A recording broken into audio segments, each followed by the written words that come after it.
नाम हिंद, कुनियत उम्मे सलमा, निस्बत हिंद बिनते अबी उमैया बिन मुगीरा बिन अब्दुल्ला बिन उमर बिन मखजूम। आपकी पैदाइश एक अमीर घराने में हुई थी। आपकी वालदा का नाम आतिका था। आपके वालिद कबीला मखजूम के एक बड़े सरदार और इंतहाई सखी शख्स थे। आप रज़ी अल्लाह अन्हा का निकाह हुज़ूर सल्लल्लाहु अलैहि वसल्लम से पहले अपने चाचा ज़ाद अबू सलमा अब्दुल्ला बिन अब्दुल असद से हुआ था। हज़रत उम्मे सलमा रज़ी अल्लाह अन्हा अपने शौहर के साथ ही मुसलमान हुई। आप दोनों का शामार इन लोगों में होता है जो इब्तदाई इस्लाम में ईमान लाए। इन मियाँ बीवी ने हबशा की तरफ हिजरत की, फिर किसी गलतफहमी की बुनियाद पर वापस मक्का मुकरमा आ गए। और जब रसूल अकरम सल्लल्लाहु अलैहि वसल्लम ने मदीना मुनव्वरा हिजरत का हुक्म दिया तो पहल मदीना मुनव्वरा हिजरत करने वालों में आपका 3 अफराद पर मुश्तमिल घराना भी था, जिसका दर्दनाक वाक़या आप रज़ी अल्लाह अन्हा की ज़ुबानी सुनिए। आप रज़ी अल्लाह अन्हा फरमाती हैं, जब हज़रत अबू सलमा रज़ी अल्लाह अन्हा ने मदीना मुनव्वरा हिजरत का अज़म फरमा लिया तो मुझे एक ऊँट पर सवार किया। मेरा नन्हा बेटा सलमा मेरी गोद में था। उन्होंने ऊँट की नकील पकड़कर चलना शुरू कर दिया। अभी हम मक्का मुकरमा की हदूद से भी ना निकले थे कि मेरी कौम बनु मखजूम के चंद अफराद ने हमें देखकर हमारा रास्ता रोक लिया और अबू सलमा से कहा कि तुमने अपनी मर्जी को कौम पर तरजीह दे दी, लेकिन ये हमारी बेटी है, हम इसे तुम्हारे साथ जाने नहीं देंगे। ये कहकर वो आगे बढ़े और मुझे जाने से रोक दिया। जब मेरे शौहर अबू सलमा रज़ी अल्लाह अन्हा की कौम बनु असद ने यह मंजर देखा तो गज़बनाक होकर कहने लगे कि खुदा की कसम, हम तुम्हारे कबीले की इस औरत के पास अपना बच्चा नहीं रहने देंगे। ये हमारा बेटा है और इस पर हमारा हक है। यूँ वो मेरे बेटे को मुझसे छीन कर अपने साथ ले गए। इस खींचा तानी में मेरे बेटे सलमा का हाथ भी उतर गया। ये सब मेरे लिए नाकाबिले बर्दाश्त था।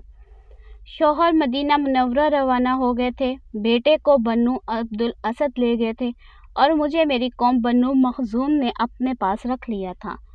यूँ हमारे दरमियान पल भर में जुदाई डाल दी गई।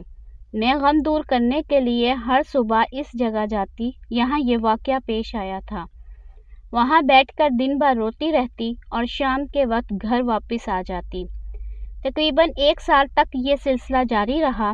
एक दिन मैं वहाँ बैठी रो रही थी कि मेरा एक चाचाजाद भाई मेरे पास से गुजरा। मेरा ये हाल देखकर इसे रहम आ गया और इसी वक्त जाकर मेरी कौम के बड़ों से कहा कि तुम इस औरत को क्यों तड़पा रहे हो?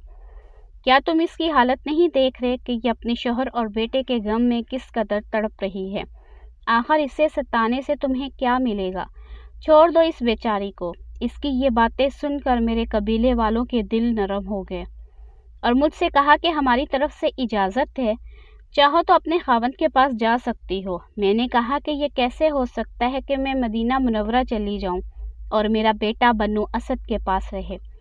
ये सुनकर कुछ लोगों ने बनु असद से बात की तो वो भी राज़ी हो गए और मेरा बेटा मुझे वापस दे दिया।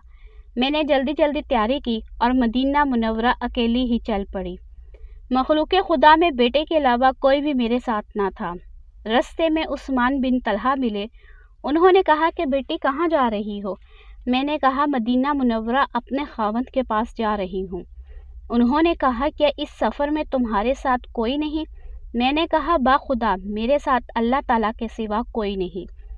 वो कहने लगे कि अल्लाह की कसम, अब मैं तुम्हें मदीना मुनव्वरा पहुँचा कर ही वापस आऊँगा और ऊँट की नकील पकड़ कर आगे चल दिए। अल्लाह की कसम, मैंने अरब में इससे ज़्यादा नेक दिल और शरीफ इंसान नहीं देखा। मदीना मुनव्वरा पहुँचने तक मेरे साथ हुस्ने सलूक से पेश आते रहे। जब बन्नू औफ की बस्ती नज़र आई तो मुझे कहा कि आपका खावंद इस बस्ती में रिहाइश पजीर है, इसमें चली जाइए। हमें वहाँ छोड़कर वो मक्का मोज़मा वापस लौट गए। आपके शौहर हज़रत अबू सलमा रज़ी अल्लाह अन्हा को ग़ज़वा उहद में एक गहरा ज़ख़म लगा। इस ज़ख़म के बाद आप रज़ी अल्लाह अन्हा 5 या 7 माह तक हयात रह कर विसाल फरमा गए। हज़रत अबू सलमा रज़ी अल्लाह अन्हा की वफ़ात के बाद हज़रत उम्मे सलमा रज़ी अल्लाह अन्हा के पास कम उम्र औलाद के अलावा अज़ीज़ व अक़ारब में से कोई देखभाल करने वाला न था। फिर आपका निकाह हज़रत मोहम्मद सल्लल्लाहु अलैहि वसल्लम से हुआ और आप रज़ी अल्लाह अन्हा उम्मुल मोमिनीन के अज़ीम मर्तबे पर फाइज़ हो गई। ایک دفعہ آپ رضی اللہ عنہ نے ایک ایسا ہار پہن لیا جس میں کچھ سونا بھی شامل تھا، لیکن حضور صلی اللہ علیہ وسلم نے اسے دیکھ کر سخت ناپسند فرمایا تو آپ نے اسے فوراً اتار دیا اور بعض روایات کے مطابق توڑ ڈالا۔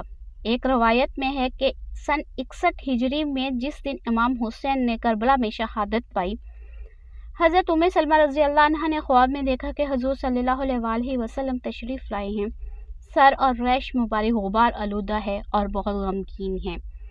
حضرت ام سلمہ نے پوچھا، یا رسول اللہ کیا حال ہے؟ فرمایا، حسین کے مقتل سے آ رہا ہوں۔ حضرت ام سلمہ کی آنکھ کھل گئی، بے اختیار رونے لگی اور بلند آواز سے فرمایا، عراقیوں نے حسین رضی اللہ کو قتل کر دیا، خدا انہیں قتل کرے۔ حضرت ام سلمہ رضی اللہ عنہا نے 84 سال عمر پائی اور امہات المومنین میں سب سے آخر میں آپ کا وصال ہوا۔ آپ رضی اللہ عنہ کی نماز جنازہ حضرت ابو ہریرہ رضی اللہ عنہ نے پڑھائی اور آخری آرام گاہ جنت البقیع میں بنی۔